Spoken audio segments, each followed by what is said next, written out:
Hello friends, कैसे हैं आप सब लोग। अनकही मोहब्बत में आप लोगों का स्वागत है। पिछले एपिसोड में आप लोगों ने सुना कि अनीशा का भाई अनीशा को गेट पे लेके आता है उस रूम में जिस रूम में निशी ने डेकोरेशन की हुई होती है।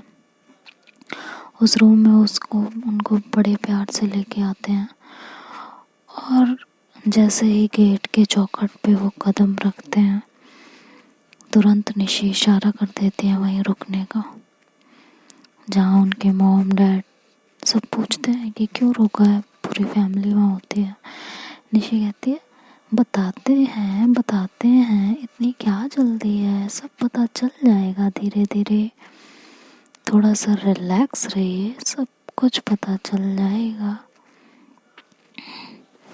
और वो वहाँ पे कुछ चीज़ें इकट्ठा करने लगती है। उसके बाद वो देखती है कि निशी काफ़ी देर से वहाँ खड़ी है और बेचैन हो रही है, तो वो फटाफट जो है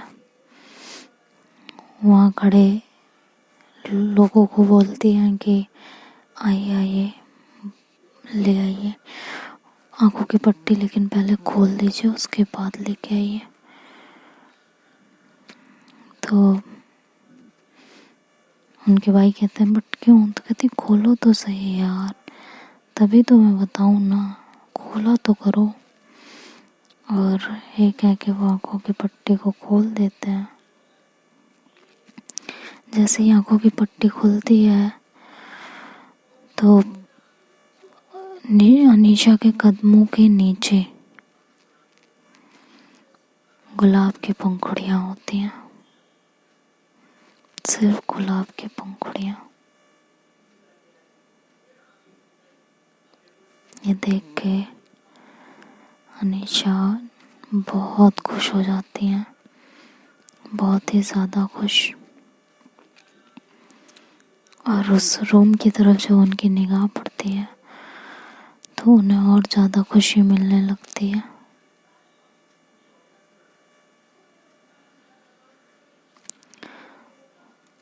और एक मिनट को उनकी आंखों में आंसू आ जाते हैं, क्योंकि इस तरीके से तो उनका बर्थडे कभी किसी ने सेलिब्रेट नहीं किया हुआ होता है, तो उन्हें बहुत अच्छा लगता है। वो पूरे रूम को बहुत प्यार से देखती हैं।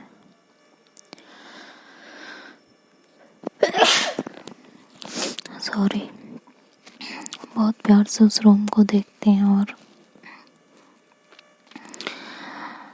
पूरे रूम को देखती ही रह जाती हैं, सिर्फ देखती ही रह जाती हैं। बहुत कुछ कहना चाहती हैं, बहुत जज्बात उनके दिल में उमड़ रहे होते हैं जिन्हें वो लफ्ज़ों में बयान करना चाहती हैं, लेकिन कोई फ़ायदा नहीं होता, क्योंकि सारे जज्बात दिल में आके लबों तक आने की हिम्मत ही नहीं जुटा पा रहे होते। वो उनके दिल में ही चल रहा होता है कि एक बार, बस एक बार निशी को जोर से हक करके बोल सकूं दैट आई लव यू। और ये सब मेरे लिए कभी किसी ने नहीं किया, तुम्हारे अलावा किसी ने भी नहीं।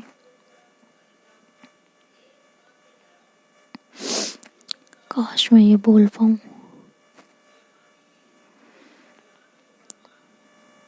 काश, लेकिन शायद ये काश काश ही रह जाएगा। मैं कभी इतनी हिम्मत जुटा ही नहीं पाऊंगी कि मैं बोल सकूं कि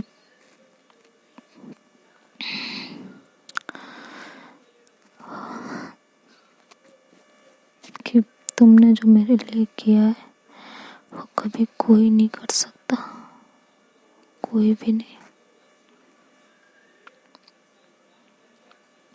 कैसे समझाऊं, कैसे बताऊं। खैर निशी बोलती है क्या सोच रही हो इतने देर से? वहीं की वहीं जम के खड़ी हो गई हो बिल्कुल। सोच क्या रही हो? हाँ,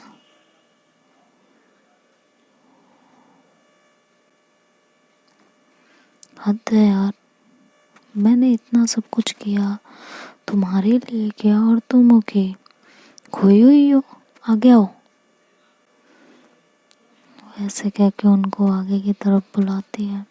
निशी अपने जोन से बाहर आती हैं अनीशा, और वो जोर से जाके सिर्फ हक कर पाती है निशी को और कहती है thank you thank you thank you thank you thank you thank you so much मेरे बर्थडे को इतना स्पेशल बनाने के लिए, थैंक यू।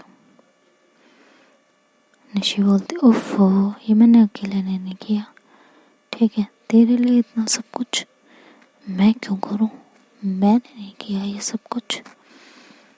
हाँ, किसी भी गुमान में मत रहना। तो निशा उनकी तरफ देखती है, निशी की तरफ, कहती है ज़्यादा नहीं बोल रही हो? नहीं ज़्यादा नहीं, बहुत ज़्यादा बोल रही हो। जाओ, मुझे तुमसे बात ही नहीं करनी है, तुम करो अपनी नौटंकी, मुझे तुमसे कोई बात ही नहीं करनी, हटो यहाँ से जाओ। तो निशी उसका हाथ पकड़ती है और कहती कहाँ जाऊँ, इधर आओ चलो, नौटंकी। और कहती अब क्या है, तो वो निशी को केक के पास ले जाती है, कहती है टन टन, ये देखो तुम्हारे लिए। निशी केक की तरफ देखती है और उस पे लिखा हुआ होता है हैप्पी बर्थडे रोतलू, क्योंकि अनीशा बात बात पे रो जाती थी, इसीलिए निशी ने उनका चिढ़ाने का नाम रोतलू रखा हुआ था, जिसकी वजह से पहले तो अनीशा को गुस्सा आता है, लेकिन दूसरे पल वो नाम देख के और चीज़ों को याद करके उन्हें हंसी आने लगती है। वो मन में सोचने लगती हैं क्या है ना जिंदगी, कब क्या मोड़ दिखा दे कुछ पता ही नहीं होता। ये जिंदगी भी बड़ी अजीब है।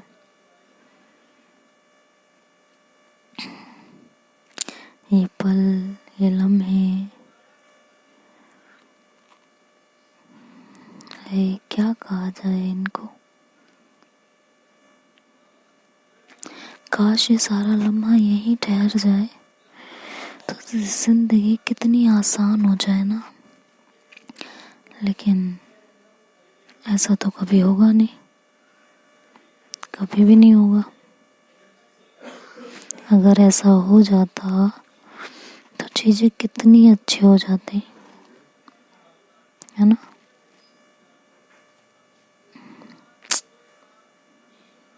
वो फिर से सोच में डूब जाती है और निशी उन्हें फिर से होश में लाती है, कहती क्या है यार, कहाँ तुम बार बार सोच में डूब जाती हो, निकलो सोच से बाहर और केक कट करो।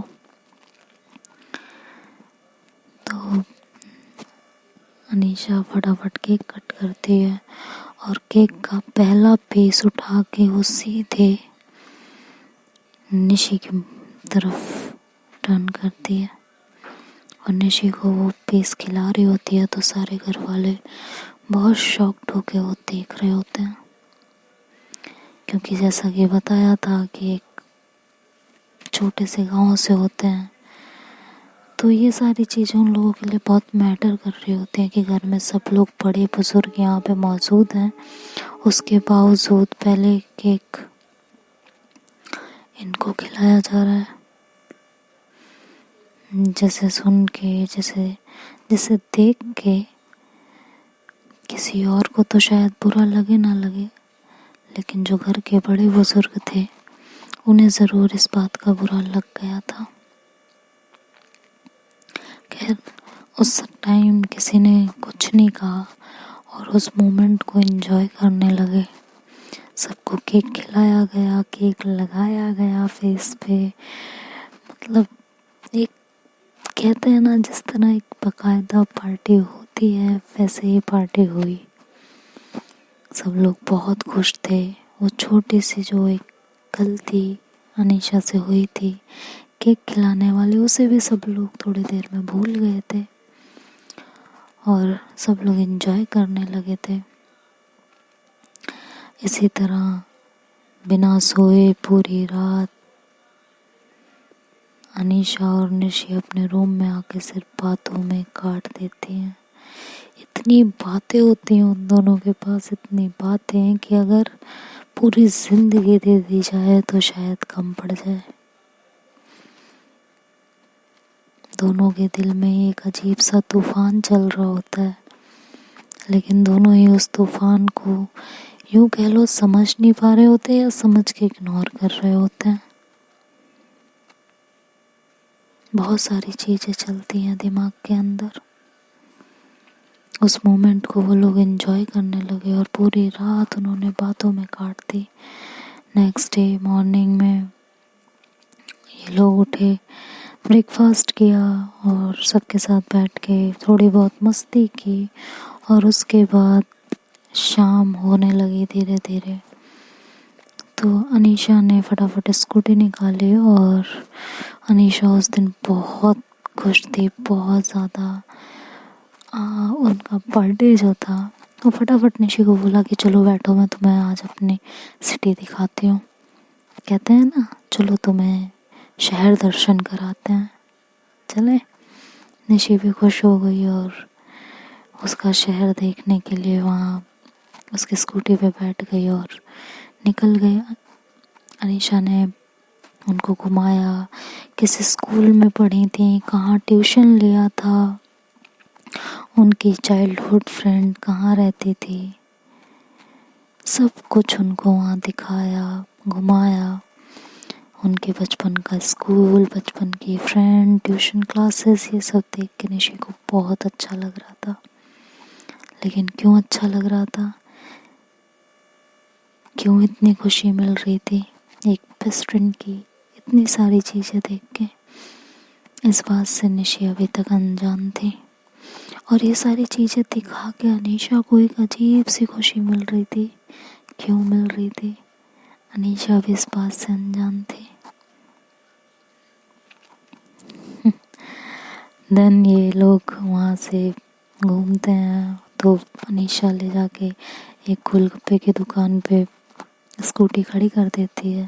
निशी बोलती है क्या, कहती मैं यहाँ से गोलगप्पे खाती हूँ, पता है तुम्हें, चलो ना गोलगप्पे खाते हैं, चलो ना चलो। तो निशी कहती है चलो। अनीशा को तीखा बिल्कुल पसंद नहीं होता, बिल्कुल भी नहीं। तो निशी जैसे ही स्टॉल पे पहुंचती है गोलगप्पे की, वो तुरंत गोलगप्पे वाले से बोलती है कि तीखा मत दीजिएगा, मीठा लगा के दीजिएगा इनको।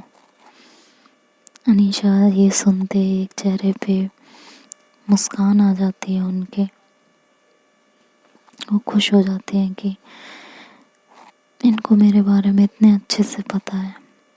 वहाँ वो लोग गोलगप्पे खाते हैं। उसके बाद अनीशा कहाँ शॉपिंग करती हैं, कहाँ से छोटी छोटी चीज़ें परचेज़ करती हैं, हर एक छोटी से छोटी बातें वो निशी के साथ शेयर करती हैं, वहाँ की सारी चीज़ें उनको दिखाती हैं।